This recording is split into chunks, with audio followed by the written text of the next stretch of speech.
धार्मिक महत्त्वले असाध्यै नै पवित्र तीर्थस्थल कैलाश परिक्रमा गर्नको लागि जम्मा 52 किलोमिटरको यात्रा तय गर्नुपर्ने हुन्छ, जुन 3 दिनमा गर्न सकिन्छ। तिब्बतमा रहेको दार्चुनदेखि यो पैदल यात्रा सुरु हुन्छ। पहिलो रात देरापुकमा बसिन्छ, दोस्रो रात जुजुलपुक अनि तेस्रो रात फेरि दार्चुनमा आएर बिताइन्छ या दार्चुनदेखि फेरि कन्टिन्यू मानस सरोवरसम्म ड्राइभ गरेर पनि आउने चलन छ। यो चाहिँ हिन्दूहरूले र बुद्धिस्टहरूले घडीको सुईको दिशातर्फबाट परिक्रमा गरिन्छ भने बोनिजम र जैनिजमहरूले चाहिँ घडीको सुईको उल्टो दिशातर्फबाट परिक्रमा गर्ने परम्परा रहेछ।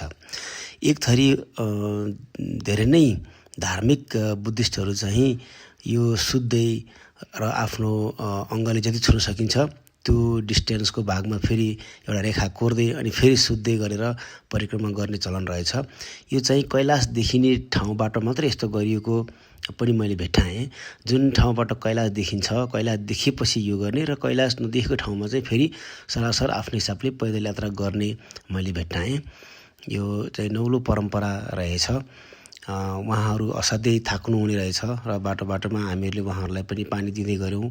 आफूले पानी पनि बोक्नु भएको त थियो, तैपनि पानी, इनर्जी बारहरू, चक्लेट, बिस्कुटहरू हामीले उहाँहरूलाई दियौँ। पूर्ण चन्द्रमा अर्थात् सागा दावा फेस्टिभलको समयमा परेको हुनाले भिडभाड निकै नै थियो।